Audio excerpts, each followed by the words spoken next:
What is up, my dogs? It's your boy, Mike Mason.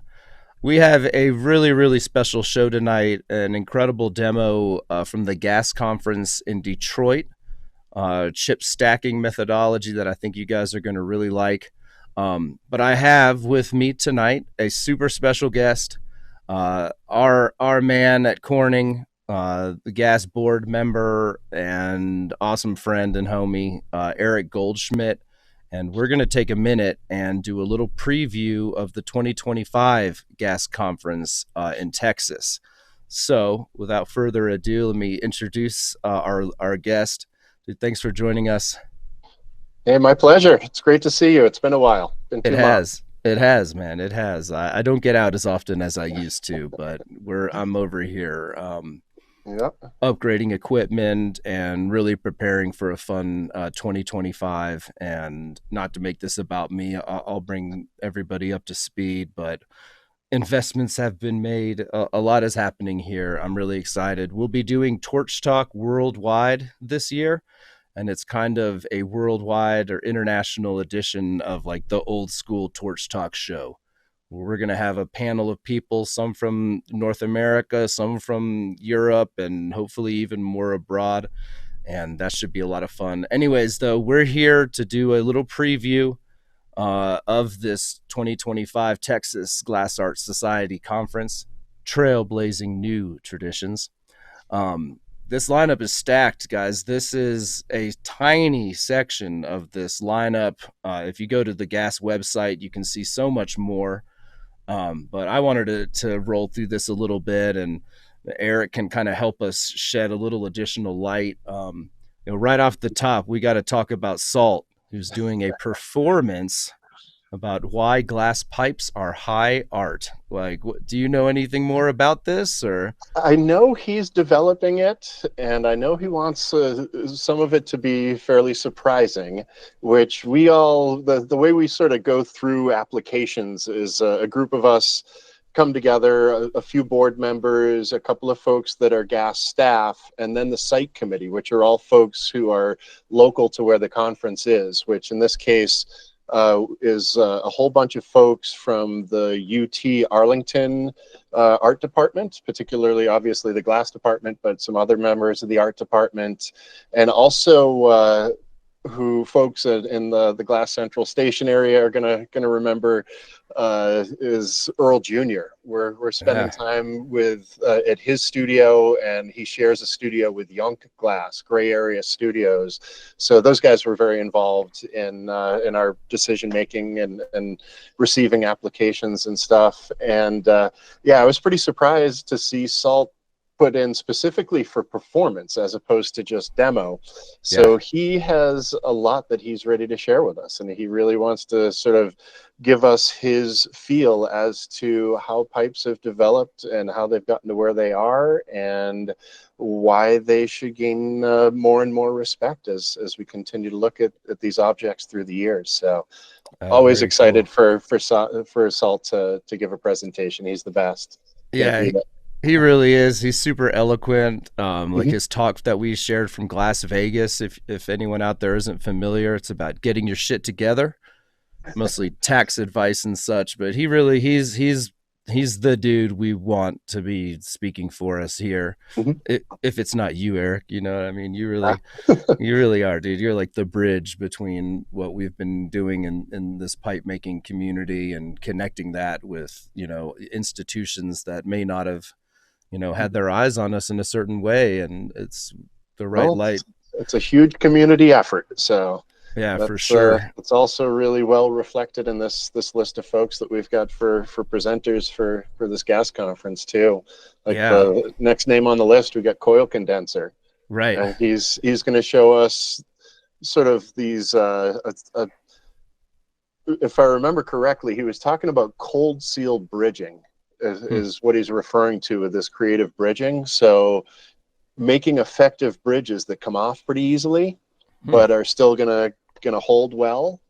And I mean, Coyle has been such an innovator in the scene for years now, and the idea that he knows he's got something to share that folks are really gonna key in on. generally not to be missed. I trust Coyle, and know he's always going to deliver. So this is going to be another great demo. I Yeah, know he's yeah. got some special stuff to share with us. It sounds dangerous though, like, oh, you also like to live dangerously or whatever. Yeah, the Um, man knows the material really well. He knows what you can get away with, right? So it does, yeah, yeah. yeah, I'm sure he's going to make it applicable, but I'm just laughing, imagining me trying to do this magic cold seal bridging that and having it fail and be like, oh yeah, that's because I'm not Coil, yeah, you sort and of me thing. both. Right, right, for sure. Yeah, no, he's a Yeah, special talent, and I'd be curious to see how that integrates into his sculpting process and what yeah. that facilitates and why that's a better choice in certain scenarios. It sounds very Hmm. cool. Yeah. Next up, Raj, man, my dog. Yeah, we Uh, love Raj. He's got just such a brilliant mind, and the idea that some of that brilliant mind gets focused on flame working is a real treat. yeah, So yeah, he's going to be demonstrating his voice activated torch, which I am very excited to see and see how that all works. I talk with Raj every once in a while, and it's always an engaging conversation. And he is another one who's a really good communicator, really good person in the scene to gain a lot of knowledge from. So yeah. another great opportunity.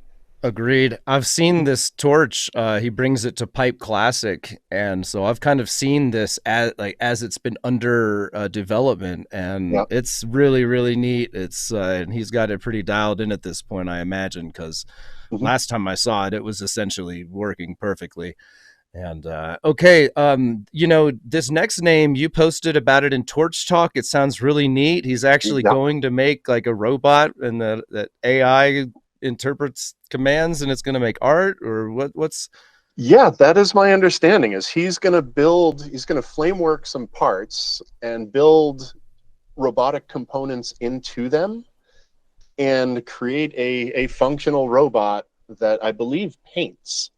okay? So yeah, it is going to be quite an interesting sort of interactive thing as he's developing the parts, getting the electronics integrated, and then we're going to see a functional robot do its thing and make its own art once that's all put together. So Very this good. this was one of those proposals that the entire room, as we were going through proposals, everybody raised a hand that we wanted this immediately.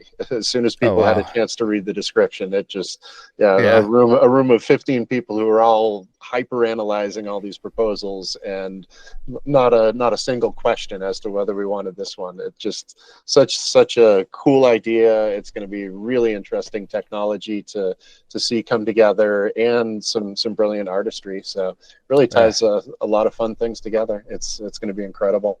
That's pretty neat. I'm surprised there wasn't at least like one AI hater in the room. Like I don't think so. This is an art. And yeah, I'm imagining it's painting having like an artist watermark in it or something. Maybe it's got a I, stamp or something. We'll see. yeah, yeah. I'm just kidding.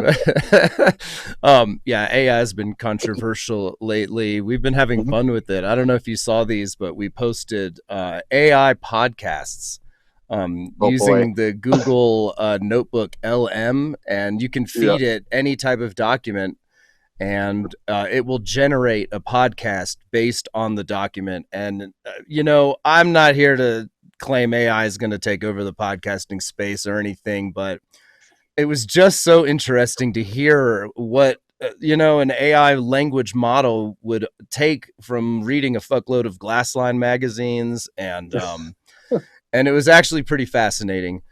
Yeah. So yeah, I don't know. It was really just for kicks. We're not going all AI over here, but it seems to get the crowd's juices going. Usually being mad at me about it, but that's okay. Anyways, all right. Everybody's mad at something these days. Absolutely, yeah, yeah. No, I get it. It's a Yeah. controversial thing. I respect everybody's perspectives on it. Yeah. Lacey, one of my teachers and friends, Lace Face Glass. You guys got to know her work. Yeah, new flame working techniques. Is she going to share some I innovations here?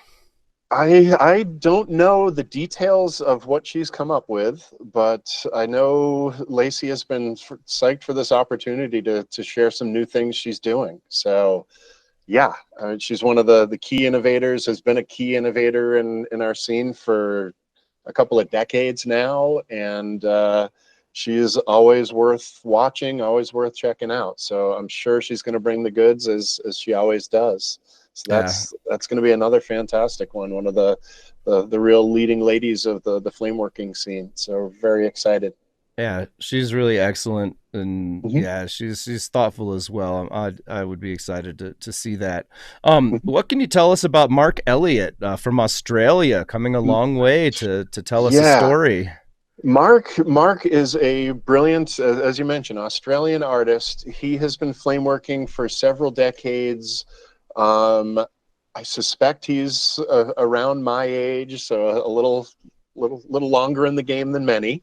Okay. And he has been building these really brilliant narrative flame-worked objects for years now. So some beautiful sculptural work that all has these really interesting narratives behind them.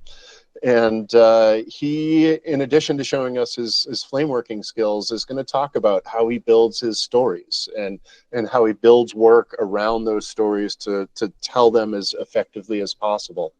So really an opportunity to see a flame worker who is brilliant, has been making very serious work for a long time, and is really going to share a lot of insight as to how to develop your ideas and how he develops his and how they become so effective as messages within his work. And Mark also, something I'm hoping he'll talk a little bit more about that's outside of the demo.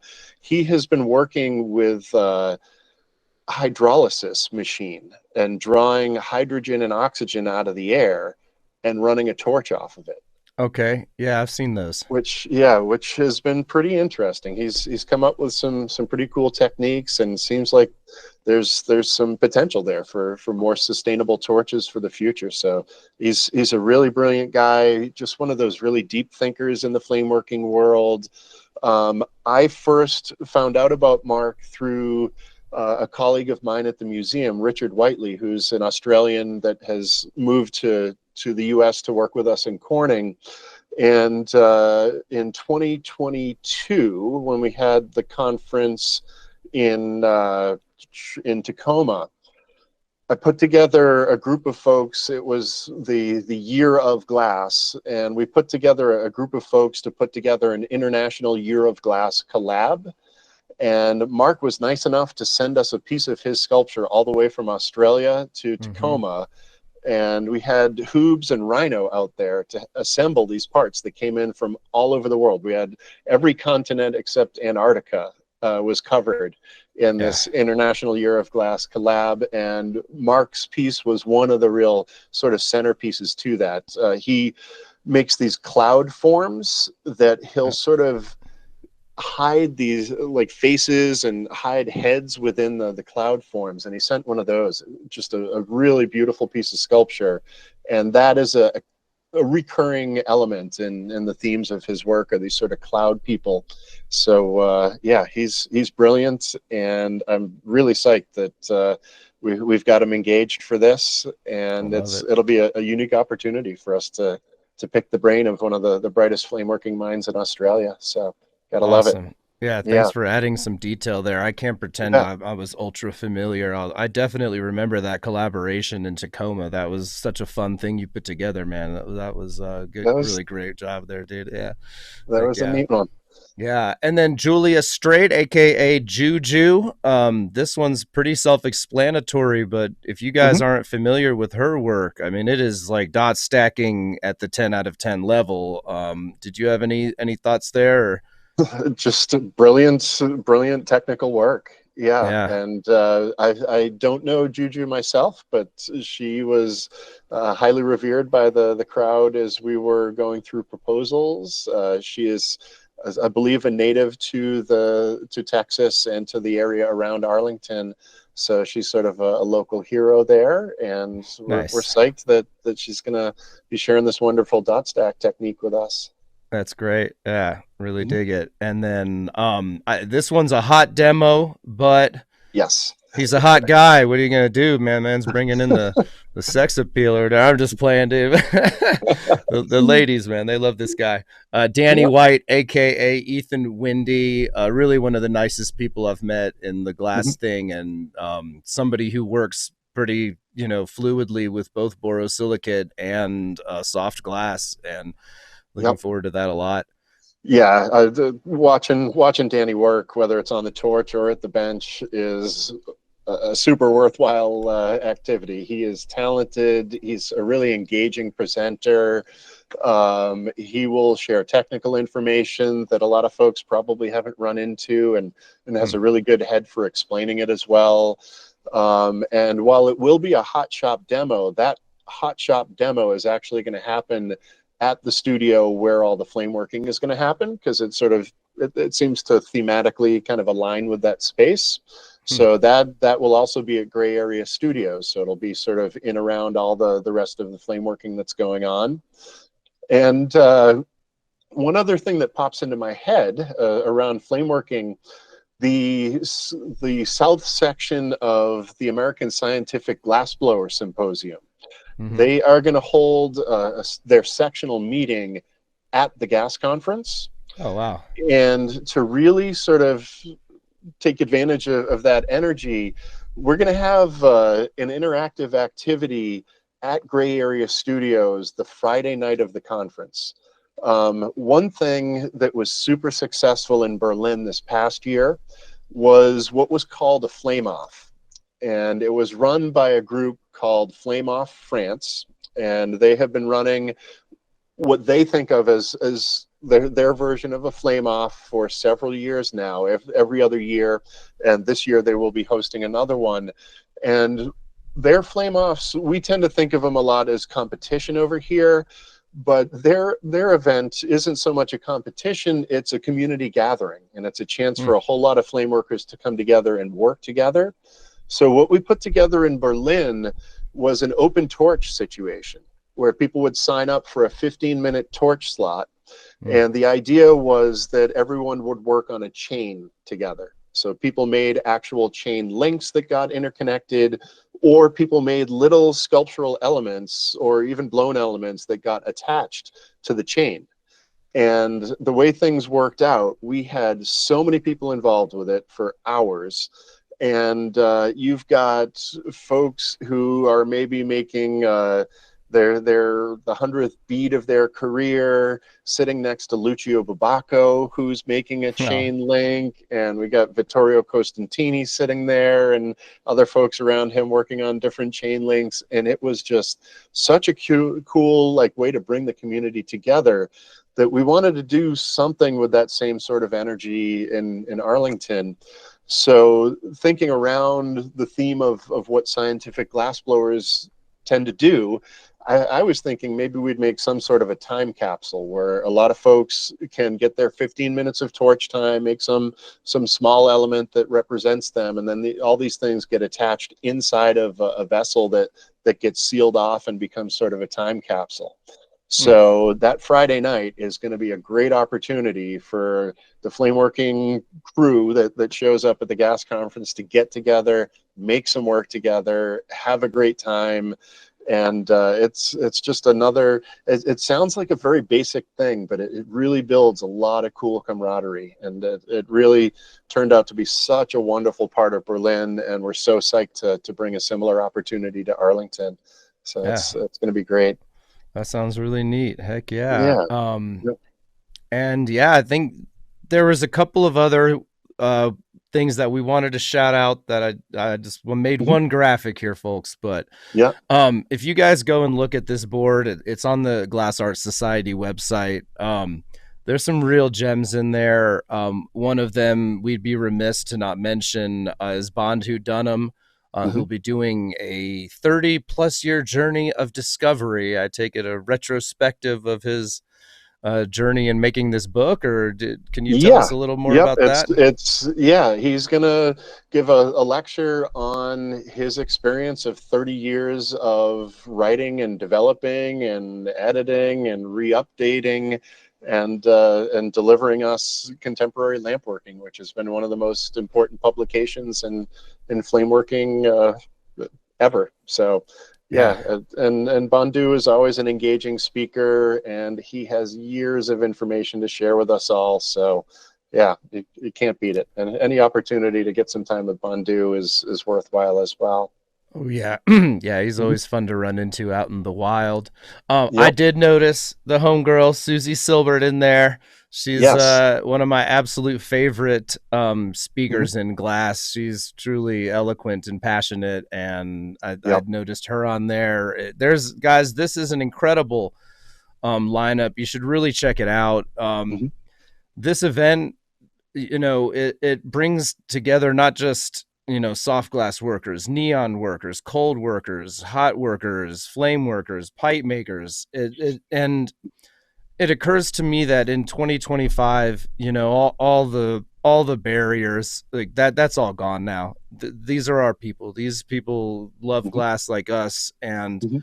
it's truly an incredible opportunity to meet so many of them. And the Murrano crew, the people associated with the most amazing museums everywhere. It Mhm. really is something special. And And yeah. the glass scene in Arlington is going to surprise folks. I, I know a lot of folks have been questioning the idea of a conference in Texas. Texas, a lot of people have polarized views on it, Hmm. but the community around the university at Arlington is amazing. The campus is the fifth most diverse college campus in the U.S. Hmm. There is just a huge energy around glass in that area, and some amazing innovators. The university has technology like just about no other art program I've ever seen, Hmm. and it is just going to be an amazing opportunity. Another thing that might excite folks on and the viewership here, there's going to be a lot of neon as well. So Yes. neon and plasma are going to play a big role in things, and the facilities for neon at UTA are incredible. Hmm. And it is just such an amazing opportunity. So much talent. We've got Dan Clayman giving a lecture on his artistic practice. He's really one of the most eloquent artist professors out there, and will share incredible information about idea development, how he's developed work over a 30 plus year career. Just so many different angles to soak up in this, and yeah, and also the nightlife around there is going to be pretty fun too. Oh We're yeah. yeah, we're the Thursday night. Everybody's heading out to Fort Worth for an art walk. There will be lectures from a couple of the greatest architects in this country as well. Hmm. Uh, so it's just so much going on, so much going on, and a wonderful host city, a wonderful host committee, and I'm psyched. We're gonna have a blast. May That's can't great. get here soon enough. Sweet. Well, dude, thank you so much for joining us and taking a second to kind of chat about this. I Mhm. think it's really an amazing event. I've been honored to be involved with it over the years and help share some of this magic. And yeah, I really appreciate you, man. I wanted to kind of give our community a little preview and talk about some of these incredible demos and things. There's so much to learn. Like, it's one of these events you're going to walk away from just recharged in your creative process and probably some new tools in the toolbox or tricks up your Yeah. sleeve. And I can't say more about what a beneficial thing this is for the Yeah, art world and the glass world. And it's it just really great. is. So There's a ton to be gained, and also the sooner you register, the more money you can save on your registration. So I yeah, would it's a highly great point. suggest that folks get over to glassart.org and get registered, Yeah. because you'll save some money, and this is going to be an outstanding conference. So get yourselves to Arlington. Very easy to get there.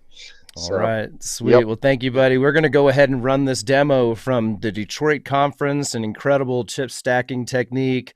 They'll get to see you in like 2 seconds again, the past Eric. But yeah, dude. Anyways, I really do appreciate you, man. Thanks so much. Thanks so much, Mike. I appreciate it. Hell yeah.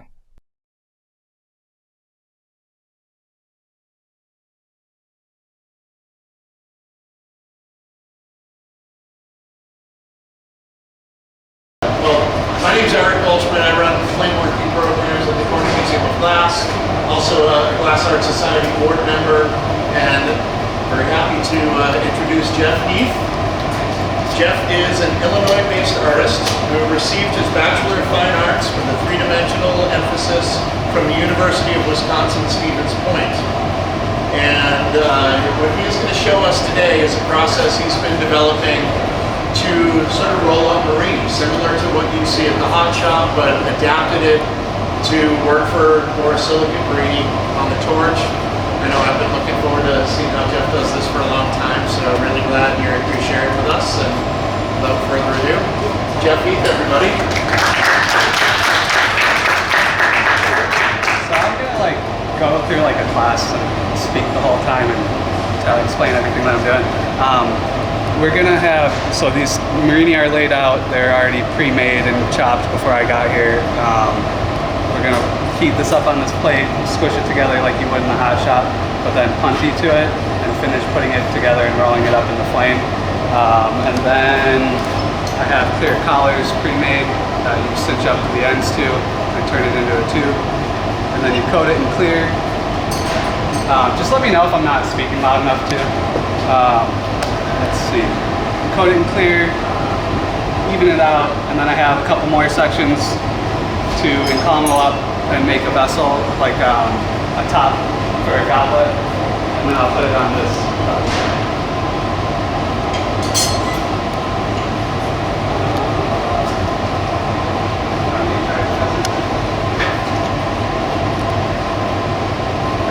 So this is what the crab is going to look like. You're going to pass it around, and if at some point you guys want to see the raw chips or what, you can also right now.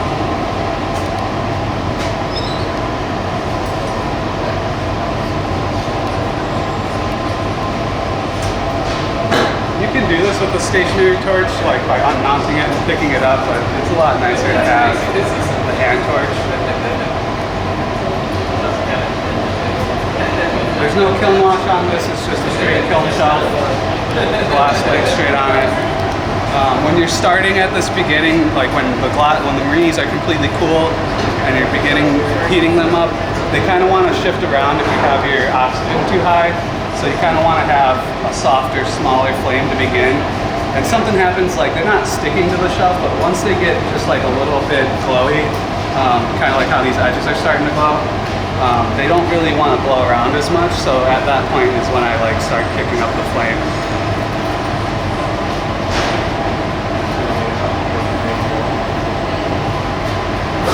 So you can see, I still have my set a little high. Yeah, chips are lined up. Around. I primarily work with round Murrines. You can see there is a band of square ones in the center. I developed this process before I had cold working equipment. It's like a whole nother studio that you're purchasing and building to have cold working equipment. A lot of the guys that do this process in Boro are cold cutting and polishing all the coins, both sides. Or they can do it this way, and then when they roll it up, they'll cold work the outside of the tube. So when I'm heating these up, the profile of the chips are real straight and the top is flat, but as you heat this face, they kind of round like this. And when there's clear windows in them, those windows start to close. So what I do is I put that on the inside so you can't see it as much. What some people would do is they would put it on the outside and then cold work all that off. It's just a really labor-intensive process, and you can get away with a lot without doing the cold working.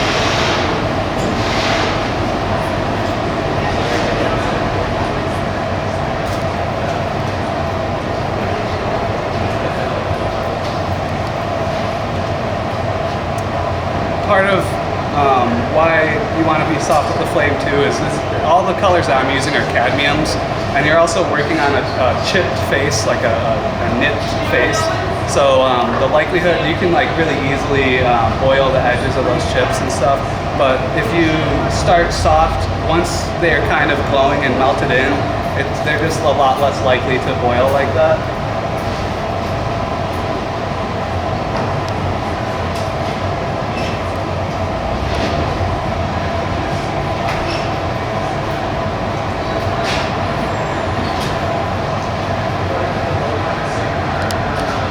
So like you can kind of hear the oxygen hissing now. If I would have had this flame at the beginning, like you might still see some chips move around, but if I would have had this flame at the beginning, they would have just been flying all over the place. Another thing you could do that some people who do this process, you could make a little 4mm clear bracket for it to sit in, and then nothing would blow around, but then you have to worry about fusing to that bracket and things like that. It's a little easier to just finesse it a little bit.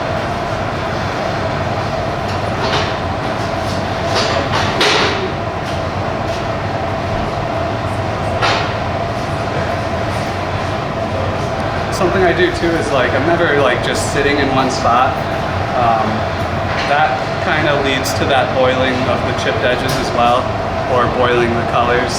So I'm kind of always like wafting the flame around, even as I'm getting close to squishing it.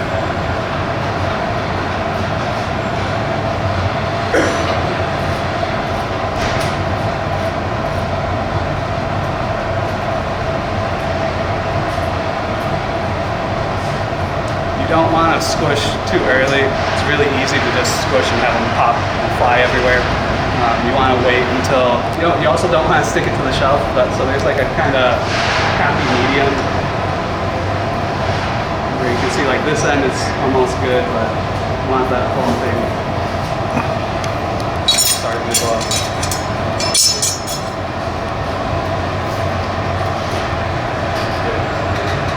It's also good to hit the edges, like the sides of the chips, because even if like the center isn't super hot when I squish it, as long as that like very edge is all tacked together really good, there won't be as much problems. There's always, so like when I punty this and pick it up and bring it into the flame, there's always the potential of it falling off the punty. If it's not fused together properly, the chips could come apart, things like that. So I might have overheated it a little bit. It's really pretty gradual, the squishing. It's not like the hot glass where it's like one big squish. This is like several small squishes over and over.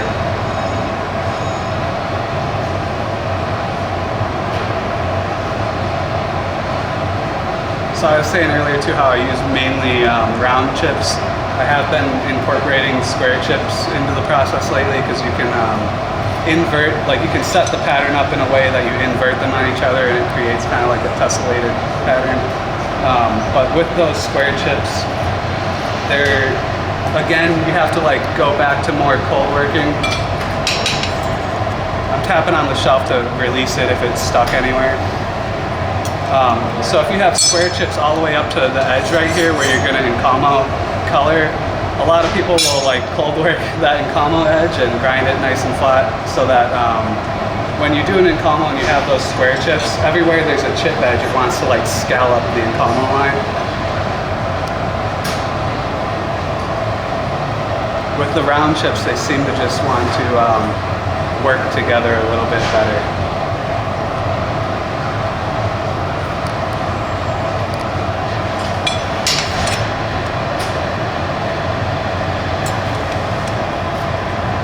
So when I'm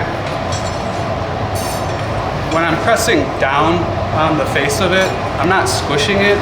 If you squish it like that, you can trap air between like the two faces of the tile, and then you won't notice it until you're like working the bubble out. You'll all of a sudden be like, where are these bubbles coming from? It's because you're literally trapping air between all the chips. So you don't want to squish down. I'm just kind of flattening it because when I squish, the plate, instead of being flat, can kind of curl up.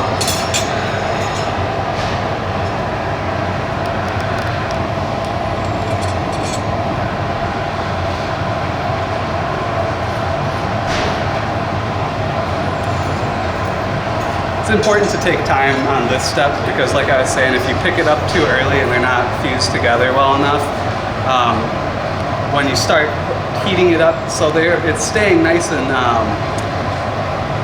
sitting in one place. None of the chips are moving from each other because it's sitting on this plate. You'll realize once I pick it up how much they're not actually fused together. And if you pick it up too early and put it into that flame, they'll like melt apart even because they're so lightly tacked.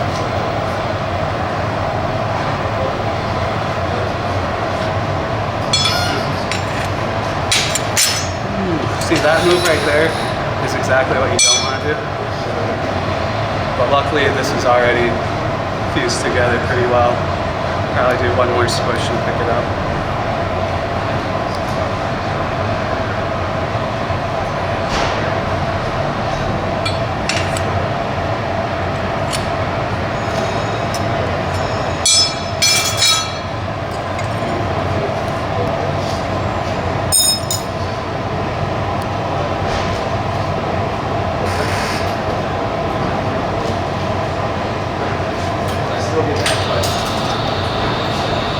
So you don't want to do this on graphite.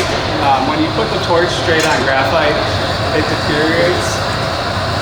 And that's why I ripped the tip off this clear, because I rolled it on the deteriorated graphite.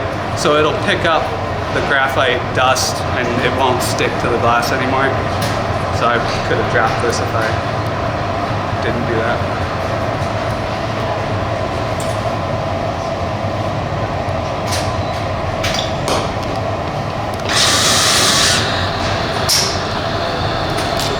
So I always keep it vertical like this until it's more squished together. I don't want to like put pressure on that punty and have it fall off that punty.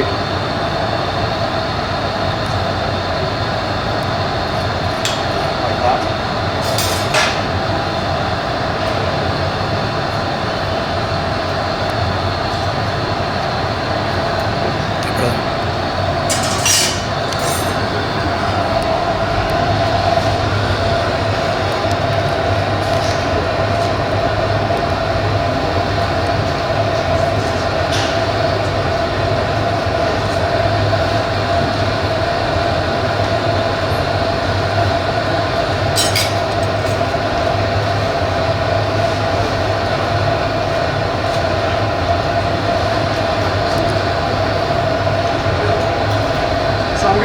This one just because I haven't demoed in front of people in a while. I'm a little anxious, I guess. I'd rather not drop it and have it pop everywhere. So I'm going to kind of, normally I would kind of melt one side in really, really nice and switch to the other side and be done. The way that fell off the punty once already, I don't want to do that again.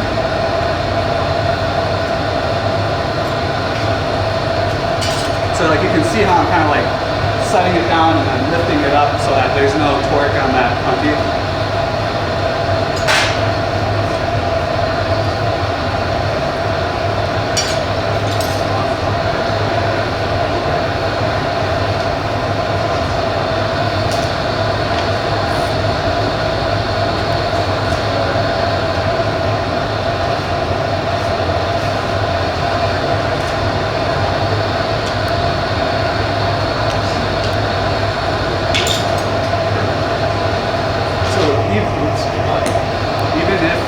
This right now, it would still like want to pop into a million pieces. Similar to, if you guys are like familiar with the process in soft glass, you would roll it up into a cylinder and then roll it across the marver on the outside and have someone running the jacks on the inside just to even out any like height difference, thickness difference in the Murrine chips and kind of create like one nice even surface. So that when I roll it up into the cylinder, for me it's like different than a hot shot. Once it's rolled up into the cylinder, it's already nice and even. I don't have to do as much work blowing it out and melting it even.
kind of see in the middle what was happening, how it was like elongating and the chips were starting to like separate from each other. That was what I was talking about at the beginning. If it's really not fused together well enough, they'll completely separate from each other and want to fall apart.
Just using the marker pad to not be shaky.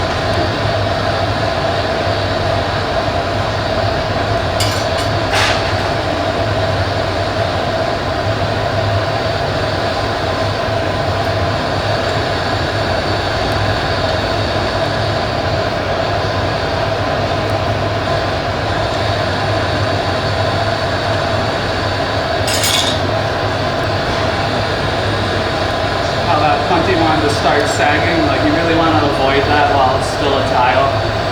It just leads to it falling off the plenty eventually.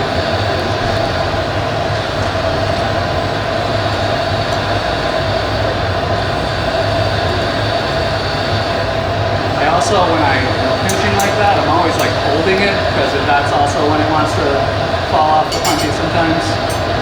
So now I'm going to roll it up essentially. I like to have these like big straight tweezers that I can grab it by one straight line and curl it.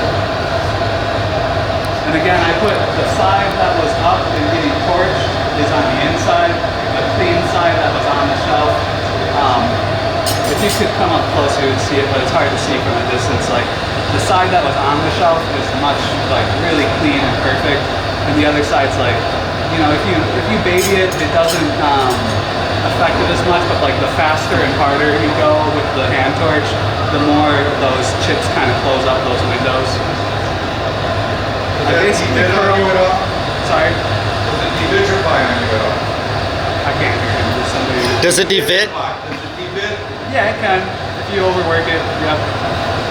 Not naturally, like it doesn't. It's really only happening when you're really overworking things.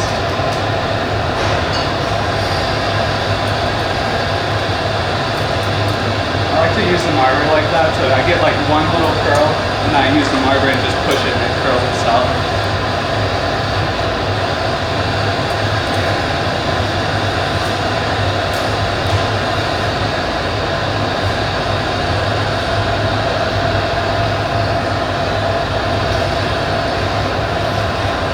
So this is kind of like, we're still in the danger zone. Like you're not really out of danger with the Murrine like falling apart, chucking, or like exploding until you have it on the collars and like kind of blown up a little bit, because it's still, even once it's on the collars and melted in, there's still the memory of the glass of it being separate chips. Once you blow it up, like if you took your finger and rubbed on the inside of this cup, like you can feel the texture in between each chip. So you really have to be careful. I've dropped and exploded a lot of tiles. So this part's important. I like to line it up like maybe 1/8 of an inch apart, like really straight if I can. And then I primarily am heating just those two edges. On a big tile like this, it sneaks through and kind of heats that backside, and then it can just shut on its own. But generally, if it's a smaller one, what I would do, Jim Moore tweezers, they got nice tips, you can grab that seam really easily. I wouldn't use these cheaper tweezers for it. So I'll heat up the two seams, get them where I want them to be temperature-wise, like really good and glowing, and then just give this a little bit of heat on the backside. Not enough for it to start flopping, but enough where I can push it. It's mostly put together. I heat that seam one more time and just like fine tune, get like the edges of all those chips to really meet up. So the edges of the chips are like this, and I'm just kind of finishing putting the last bit together.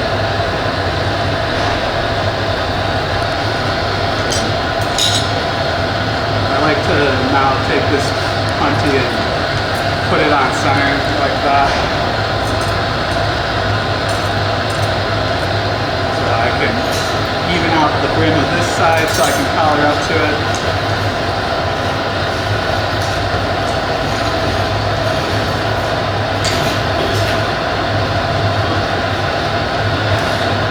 It gets a little thick where you squish those two pieces together, those two edges together.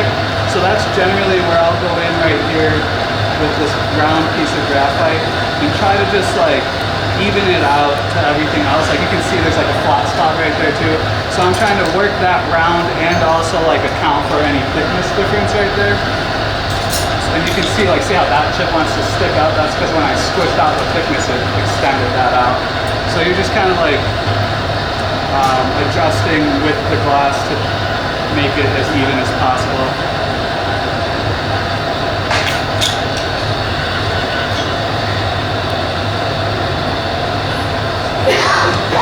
If you want to make goblets on the torch, you should really get car trophies. They're not a common flame working tool, but they're very important for like flaring feet and opening cup tops. I like to use them for this process as well. You can use regular jacks as well, or just like a graphite rod. It's just nice to have more points of contact with the jacks than just the one with the graphite rod.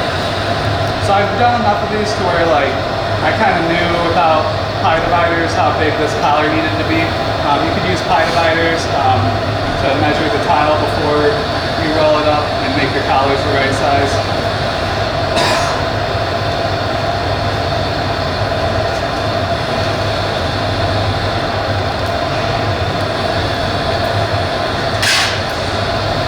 Still not safe.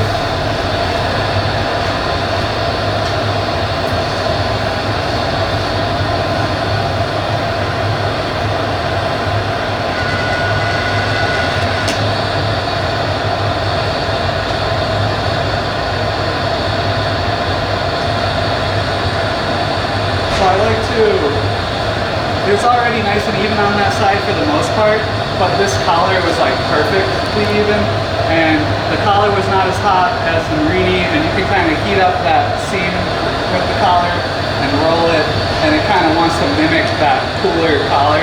So then it kind of, it's gonna, whatever's off down on this end, as I straighten it out to the other end, it's gonna just translate down and end up, if there's something off down there, it'll just move down and be off on the other side. So I try to keep everything as even the whole time as I can. But then I am working from the collar side to the open side. And for that stuff, I do like to use a graphite rod because I can like put more force on it without like getting caught. With the part trophies, you kind of like dink around like and like get stuck on stuff. Or they're like maybe a little too big to actually fit in there sometimes.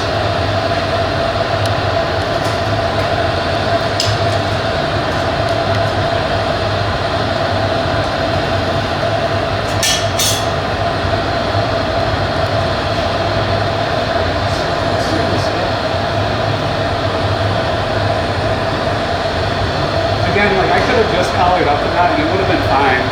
It just is going to be a little bit cleaner if you take that extra minute to flatten this out and then even it out on the inside.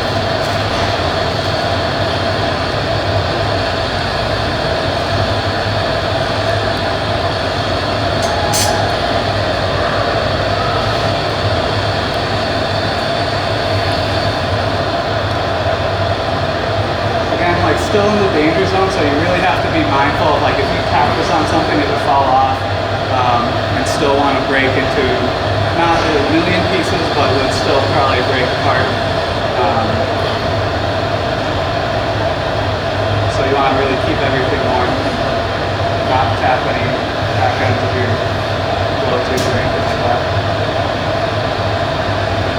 So now there's still like a few pinholes here and there, and there's probably like some gaps where I butted up to the collar. So I'm really just working on evening it out and also closing any of those openings. And then I'll generally start with one collar, jump over to the other collar, and then work from one end to the other.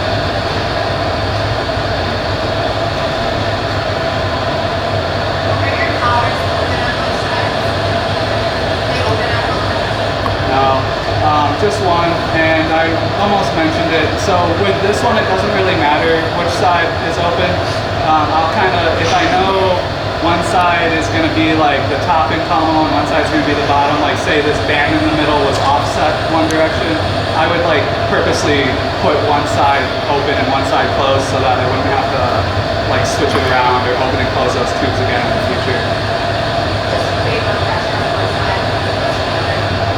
I'm sorry. If you want to come up and ask her, get somebody, or we can talk after too. I have like allergies that affect my ears, and it's been like snowing white stuff all weekend. So I'm kind of struggling with my ears.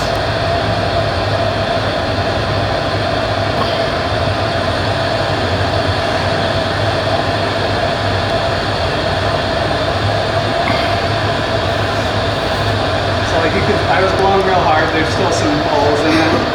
I just like am still trying to get out of that danger zone to where like if I needed to, I could set this in a kiln and walk away. Right now, if I set it in a kiln and I brought it back into the flame, it would probably want to check.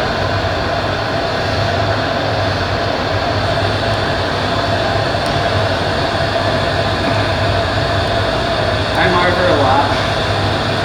It's some people would say it's not a good thing.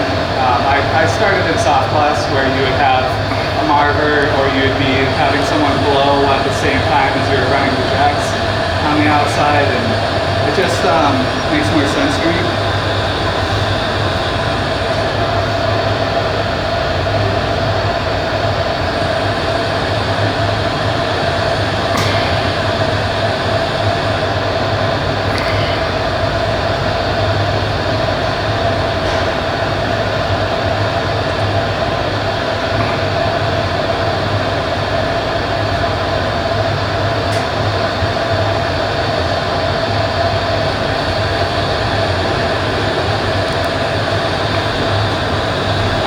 Doing with the marver. Similar in the hot shop, I don't think they do it as much in flame working, but if you like have a thick side and a thin side and you heat it all up, as you marver it, that thin side is going to cool down faster than the thick side. So I'm marvering it, let it set up for a second, whatever side's thickest is going to blow out more, and then it kind of evens out and mimics the thinner side that's cold. Same thing with how I put it on that collar and marvered it to kind of match that cold collar. It's like the same idea. It'll just mimic the cold portion of the glass. So like say your thin side is 3 millimeters and your thick side is like 7. If you leave that 3 millimeter side cold, when you blow up the other side, it'll just match or like really closely match the thickness.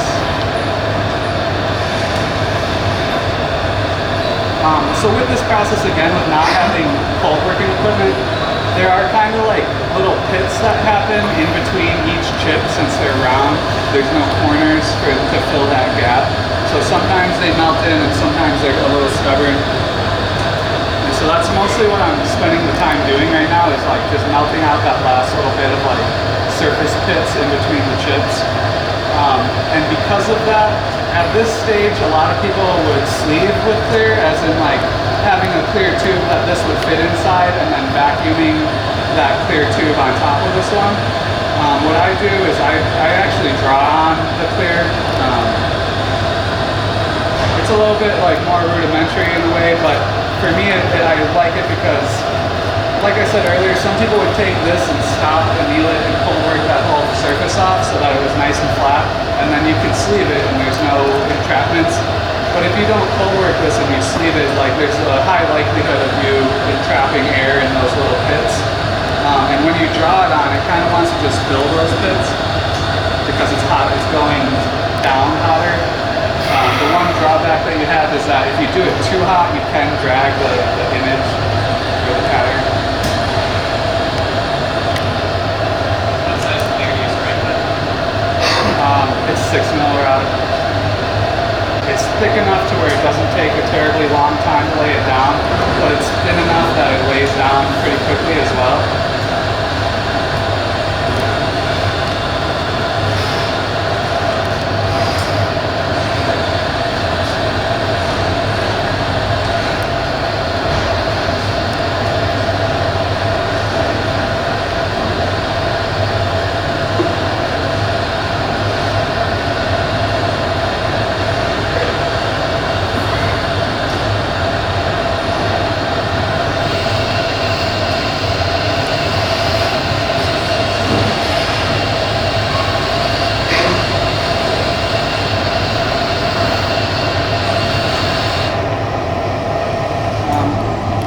For this demo, you can only be as precise as you can for the atmosphere.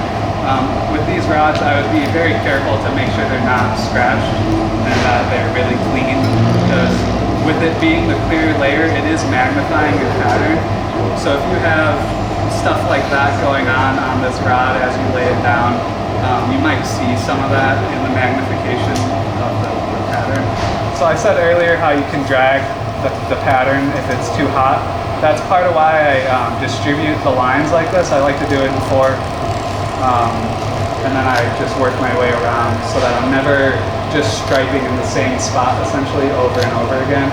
What happens then is it like just gets, the heat travels to the side and you're just like chasing the heat and it gets a little too hot and it can kind of pull the face of the lines.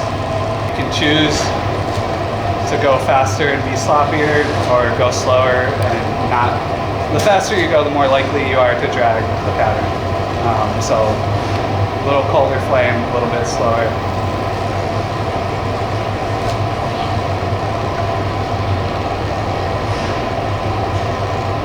Maybe a little bit too slow.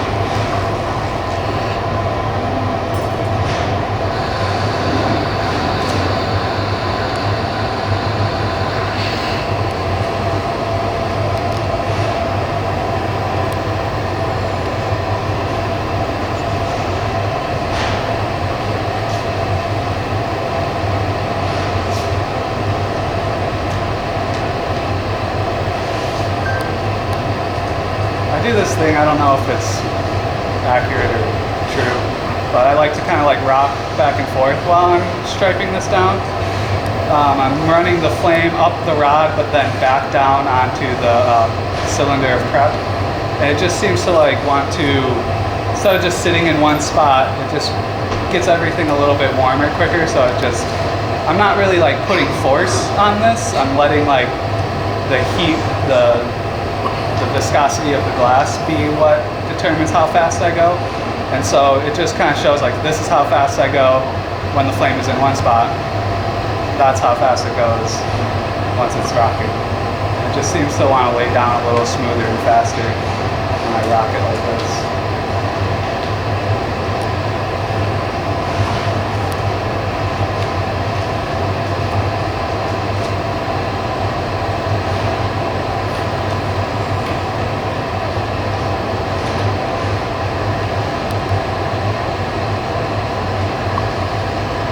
Something that you have to be careful of too, though, is leaving like little gaps between your lines that you lay down. Then the color will kind of work its way to the surface and it could oil. It's usually not a big deal, but you just want to avoid it if you can.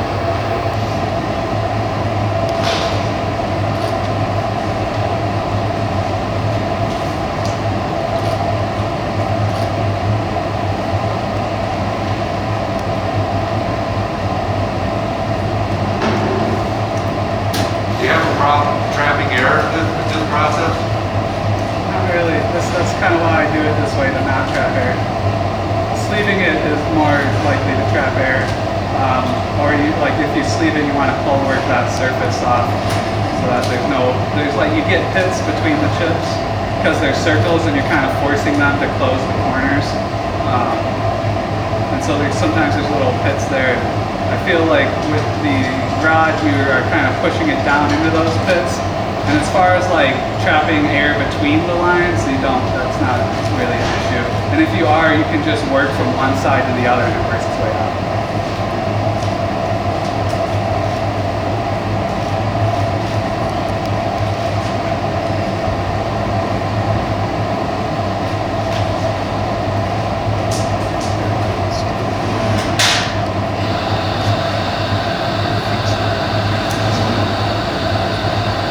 Sometimes it's easy to like have two lines really, really close to each other for that last stripe and you'll miss it and you'll think you got them all. So I always like want to like really slowly make sure I didn't miss a line. And then we're just doing the same thing as earlier, working in the cleared layer now.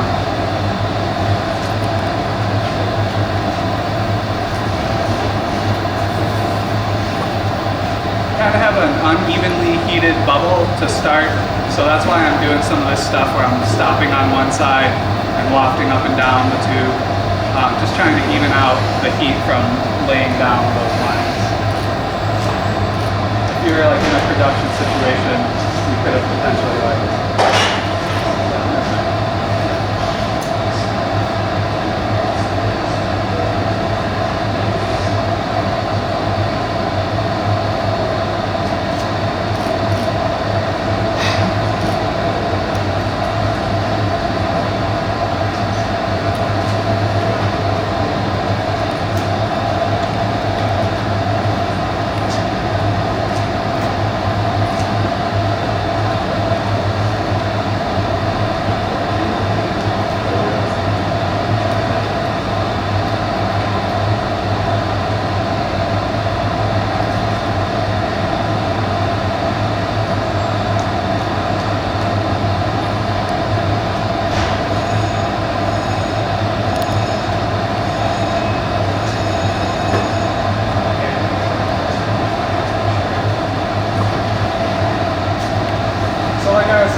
air that you see is getting trapped between those lines, I would work from that end all the way down to the other.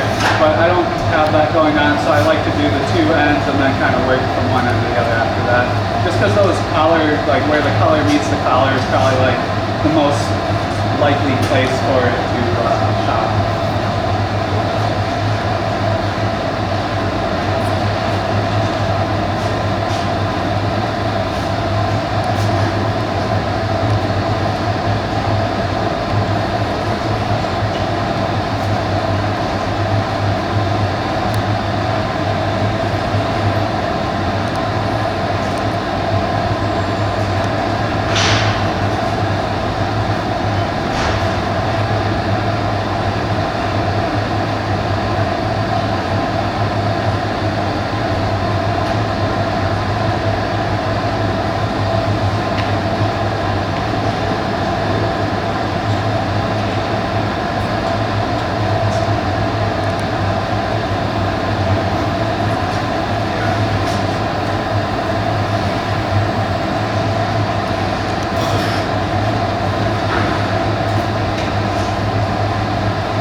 Brighter little streak, that's because I did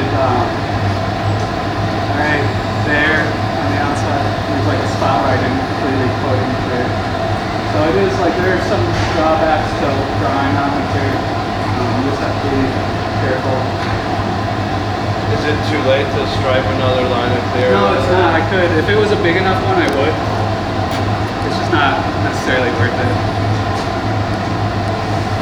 If you like feel like, so like, I know that I could take this and still blow it up into the cup and it's going to be fine and not boil. You're not really going to see that line that I was talking about. But like, if you feel like that's going to happen, like I have taken it at this point and drawn one more little clear line on it, and it still comes out like nice and even and stuff. Part of it is a lot of the Murrines that I'm using are mostly clear glass, which is veils of colors in them. So it just, everything kind of moves nice and easy. A lot of people use solid colored rods because it's easier if you're just stacking a pre-block rod, whereas I'm kind of like faux Frenchie, like I am drawing everything on, but I'm not like making an image with it. And it takes a little bit more time, but like we're using a lot less color, and the layers, the clear windows add an effect. It can also, so these are all cadmiums, and I put a layer of white underneath them, similar to like what they would do in the hot shop, and it kind of makes the colors both thin out and look a little nicer, but it also makes them kind of glow a little bit.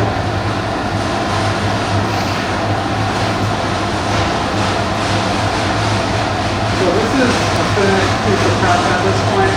I like to go in and knock down where I'm going to cut off and then palm off. If I was like giving this to somebody to collaborate with, I would just leave it how it was and they could decide how they want to cut it open. But I kind of have like a specific way of cutting open things and palming them. I do it hot top style, like diamond shear it open, cut it with straight shears, and then use jacks to fire.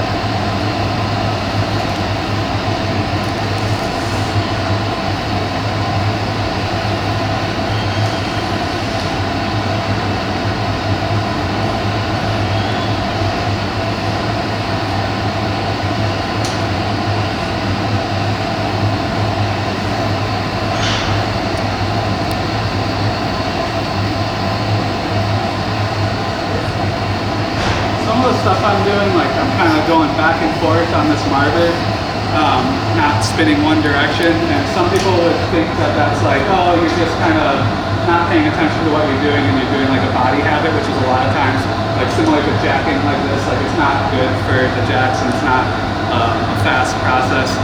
But what I'm doing it, I am doing it with purpose. That neck down portion was a little off, so I kind of was focusing on one side of it to even it out again. So it's really important, especially with this Murrine process and flameworking in general, to be really meaningful with like everything that you're doing on here, and not just kind of doing it because it is what your body feels like is natural.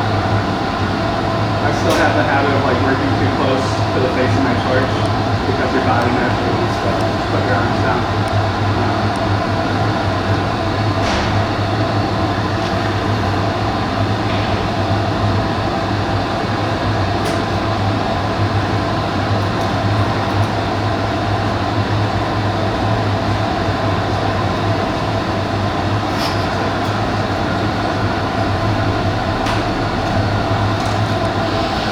What's your choice for clear?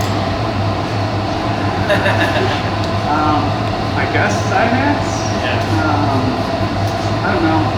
It's all been kind of going a little downhill lately, I feel like. Yeah. Shot isn't the best, especially.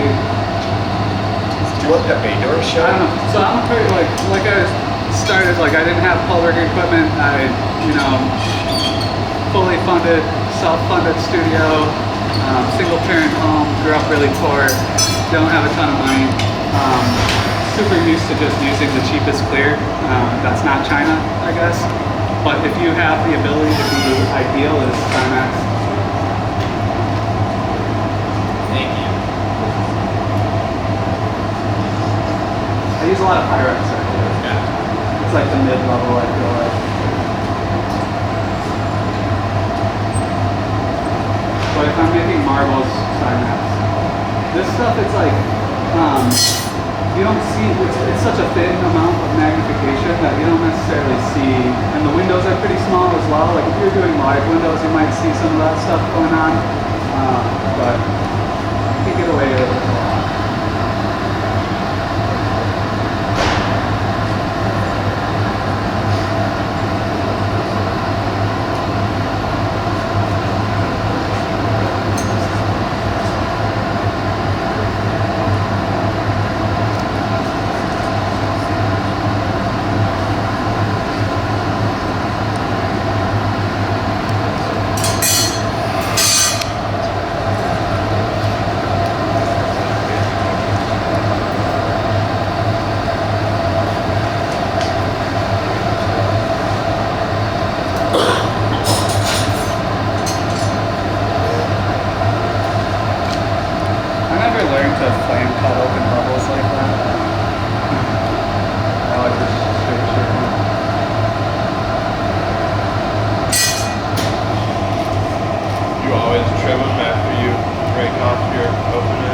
if it happens to open up real clean, I'll just use it, but generally it needs like at least a little bit of trimming. Especially with like, if it's solid color, sometimes I can do that. But when it's the chips like this, there's always a little bit of funkiness again.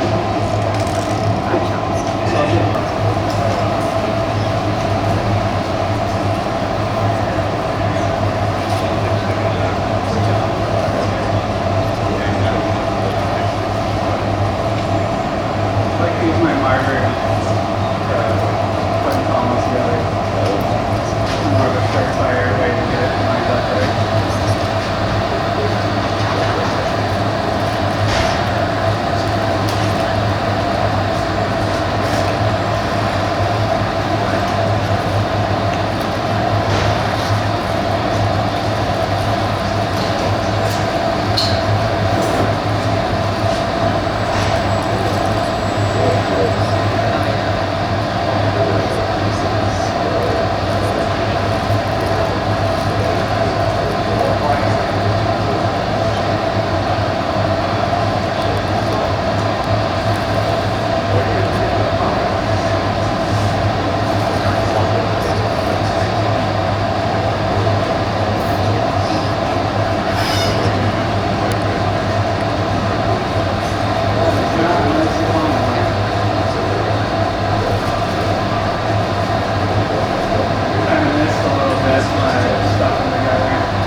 Straightening up a little bit as I blow it up. I kind of landed a little bit off.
don't have the technical skills to do it the way that some people do it. So I just find like alternatives to do the same thing, just like in a few more steps maybe. So when I'm shaping up these pieces to now I'm going to encamo another bubble onto the bottom of this, I know that if I just went and opened this and put it together, I am not going to be able to finesse, like some people may be able to, I would not be able to finesse it into the cup that I want. But I know if I spend a little bit more time kind of pre-shaping this part,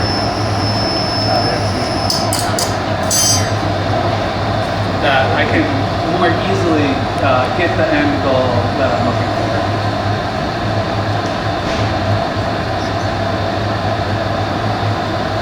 Is there a reason you don't use a blow hose or just preference?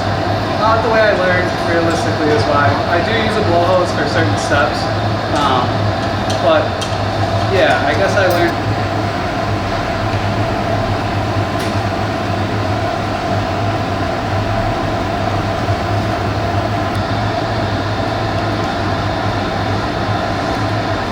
There's also for cups, I don't know, it might just be me and like a little in my head, there's something about like the back, like when it's a large vessel, there's like a little bit more of like a type of pressure that you can just like puff a little bit of air into it and it kind of back pressures back at you.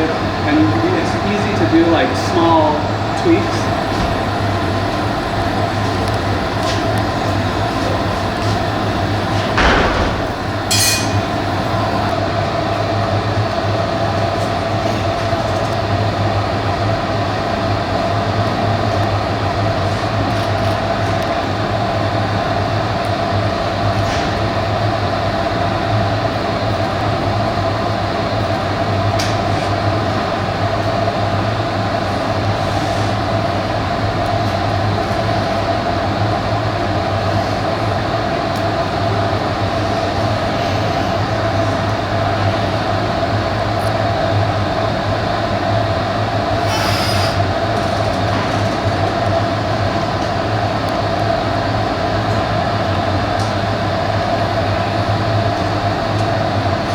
Supposed to blow like this so that gravity keeps everything evenly. It's just difficult. You burn your arm, you burn your face.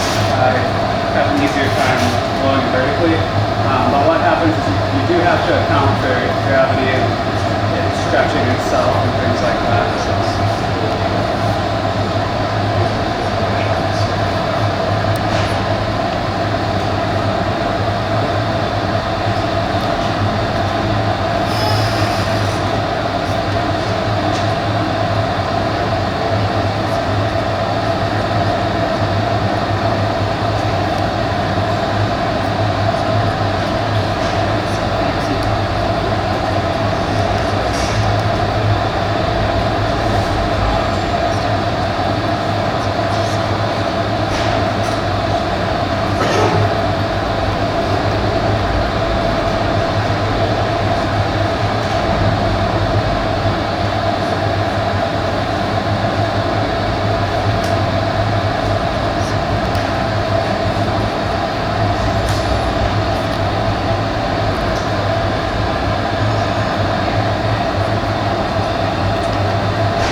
concept where it's like an outline and then you're slowly building in other shapes and then you're building in shading. So like it kind of starts out as a cylinder and then slowly it forms into a cup shape. It's especially hard when you're encamoing color sections to each other to blow it up in one go.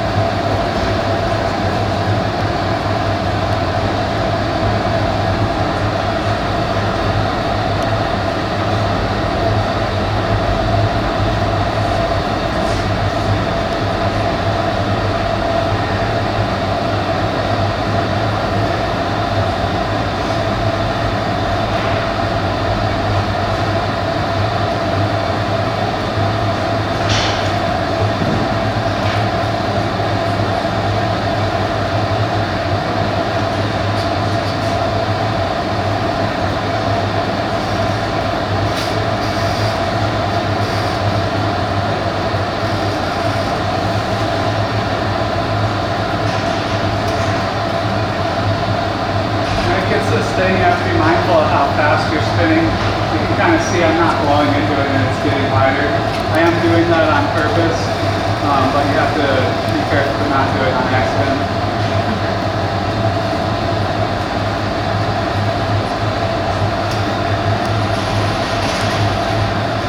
Are you careful also not to twist your design? Are you careful not to twist?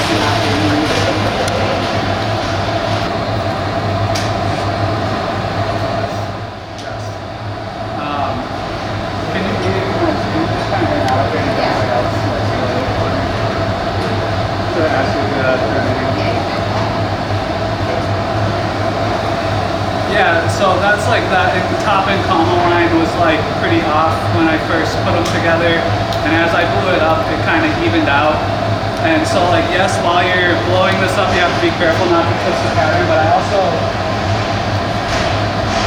did it a little bit on purpose because it helps kind of adjust that line to be a little closer to straight.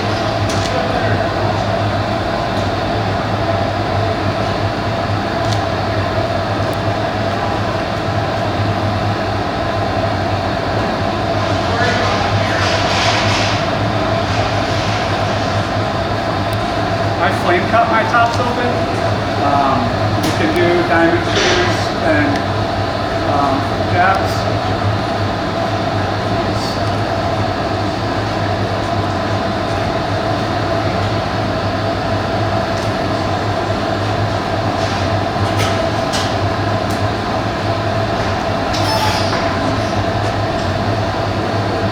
So that's why I have so much clear on the top, because I'll flame cut it right where the clear meets the color.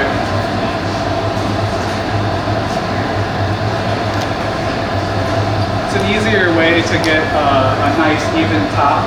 Something about boro is like cools down really quickly. It's really hard to flare open the rim of a cup with jacks. You just have to have a higher skill set for it.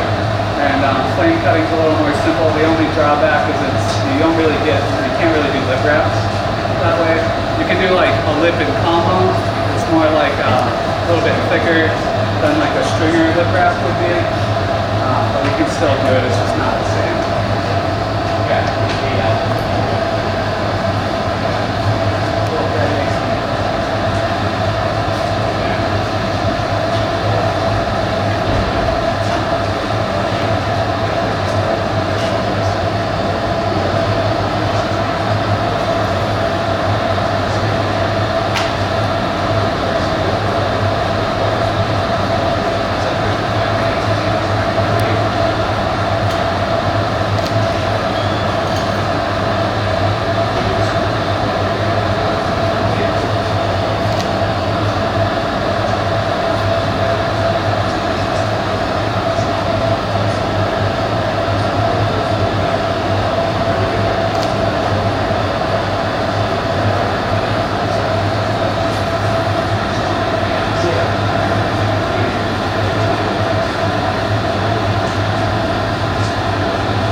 spend an hour and have a decent cup, or you can sit for 2 hours and have a much nicer cup.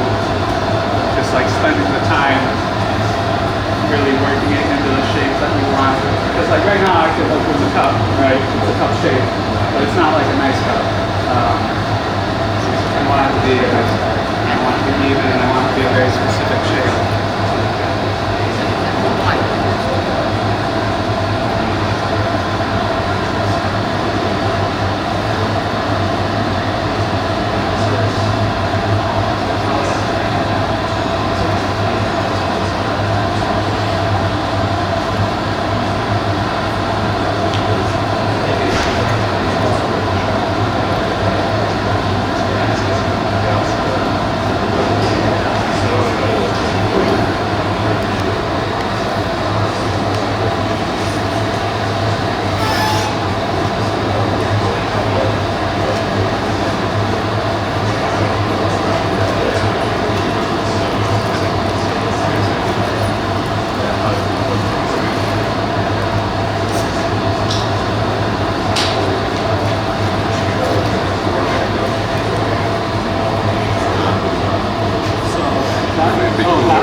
with the flame cut, you want to have a really even wall, really straight round bubble, because it's going to translate into that flame cut if it's off, and then you're not going to have like a nice straight brim.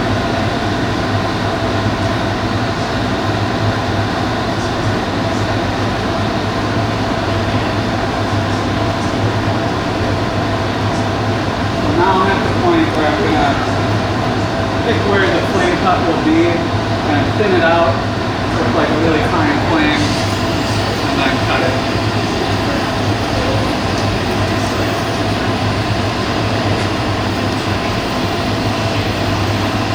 For the flame cut, whatever hand is your motor hand or your dominant hand is the hand that you want the finished piece sitting and spinning in, because you want it to just be as stationary and sitting in one place as possible, because you're really sinking in a thin line of heat and you don't want to be like moving around like this with it.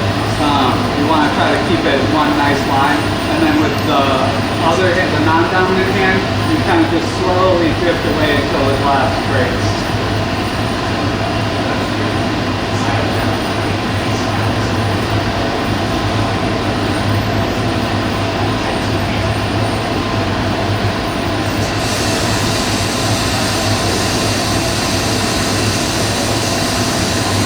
The better for this set as well. Still going to thin it out a little bit first. It makes the whole process a little easier.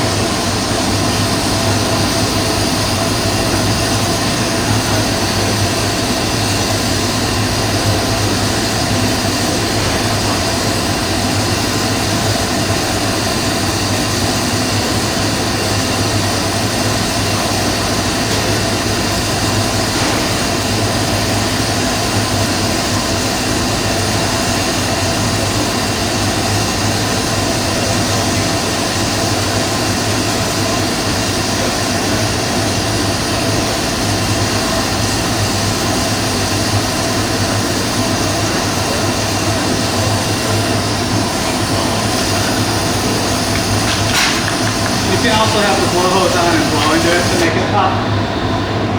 I just kind of paused and let the pressure of the flame pop it. So this is extremely thin down here now.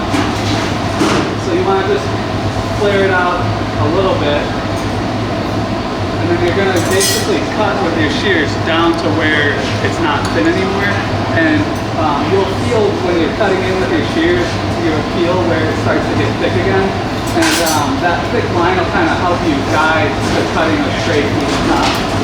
With Oro, it's really hard to keep it hot enough to cut it perfectly and not wear down your shears. So you end up, like you'll hear it a little bit, like you see a little bit of chunkiness happening, and you really gotta like do a little bit, heat up, do a little bit, heat up.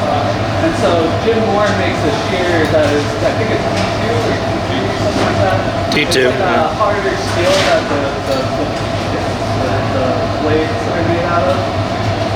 So that's why you want it to be hot. So now I have this like spot where it kind of cut down, and so now I have to start over from that spot because that's the lowest spot.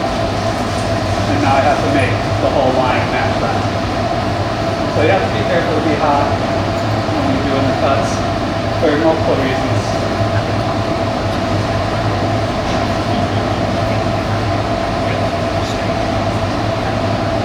You also don't want to overheat this because how thin that is. The next step is melting that brim and beating it back, and part of that is having that thin edge, and so you want to keep that thin edge. So if you're overheating the edge as you're shearing it, you don't have that thin edge to kind of beat back and make a really nice even brim at the end. So you have to be careful.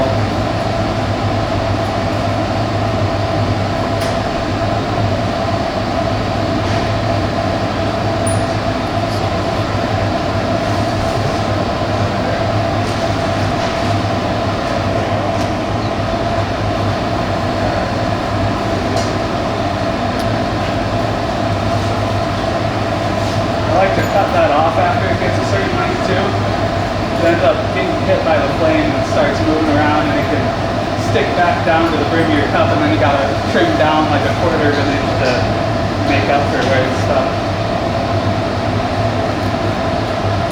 run into problems. You end up trimming your whole cup away so there's no cup left.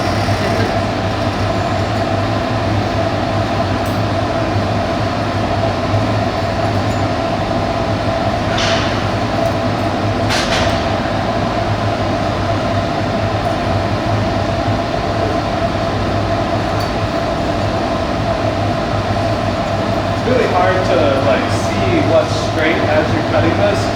That's why I mentioned I like to try to use like the thickness difference to kind of determine what's straight, but I still always need to like stop and pull it out like this and check it.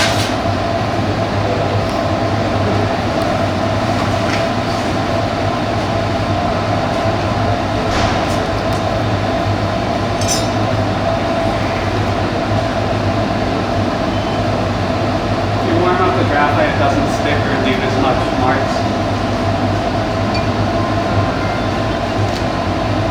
So this can be like a little bit uneven, and because like I said with that thin brim, you can see it's kind of wanting to bead back now. You have time to martyr the top of it like this, martyr the sides of it as you're heating it up, and it's like kind of naturally flaring out, and it just kind of fixes that little bit of offness that there might have been.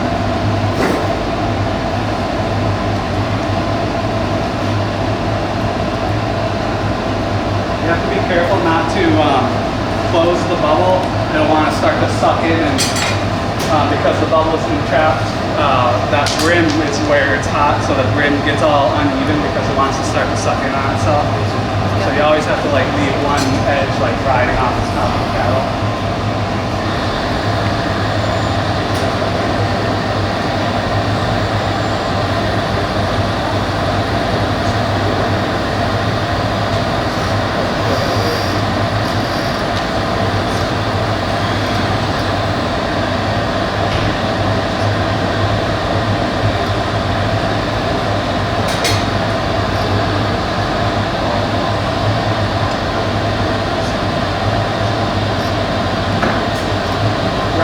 Bottom edge of the cup in the flame, trophies or metal jacks around the top, not in the flame. These will get real hot real quick and deteriorate if you don't do it that way.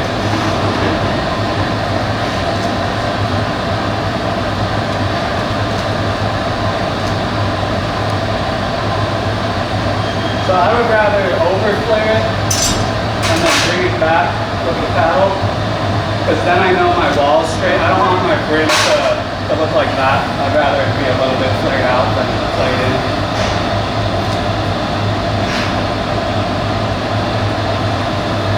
Same thing with the paddle, like you should really try to avoid it being, I know I warmed it up, but that's just like a little bit of heat.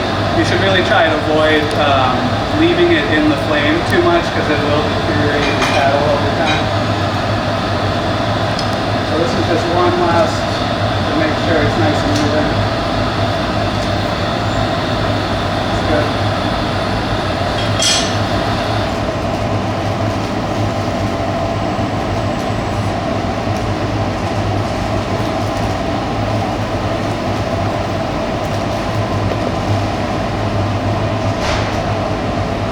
There's like a little bit of D-bit on it, like more like stretch mark casing. Than D-bit. Most of the time you can work that way.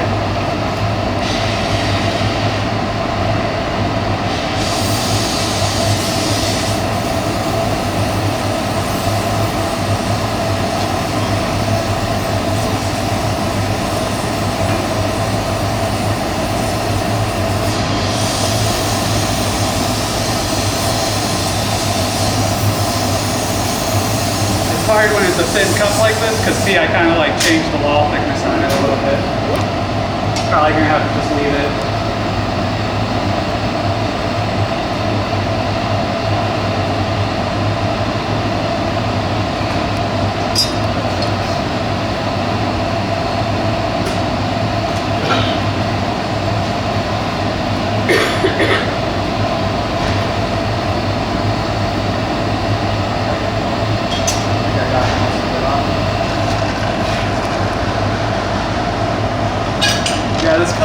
smooth and clear and everything, but the amount of marbling and blowing up and things like that, it can still cause a bit.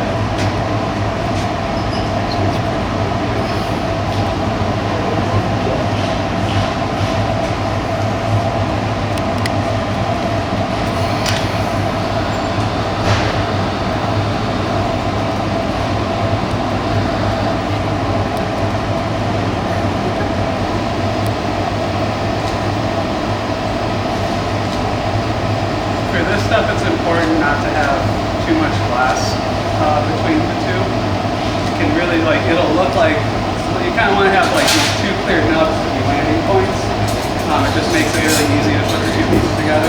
But if you need too much material, you'll just have like this little like finger between the cup and the stem that you don't want.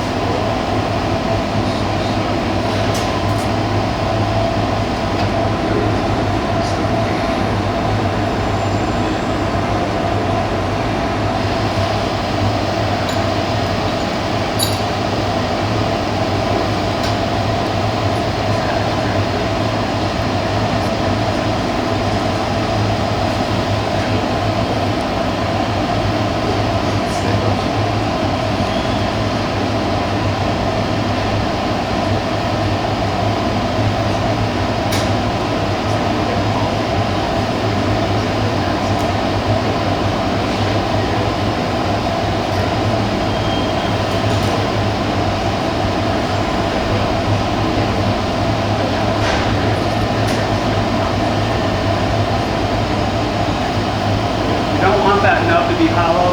You want it to be pretty thick and solid so that as you're connecting the two together, it doesn't get all thin and crinkly and things like that.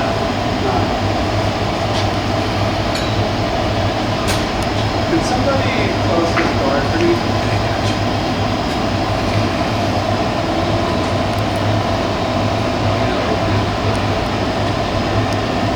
You can, yeah, whatever works.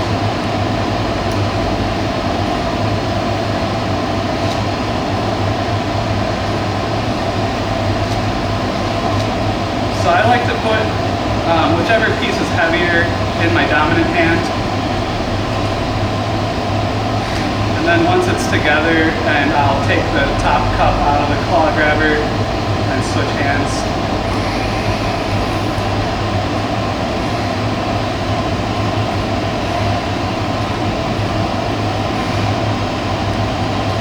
A little bit of push-pull.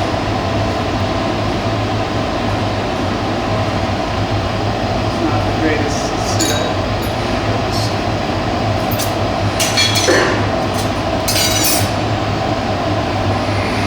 Sometimes I can get away with doing it all at the torch at the bench. Sometimes it's a little easier to just go in with the hand torch. Clean that up. Obviously I'm trying to keep it straight, but I'll straighten it out at the end.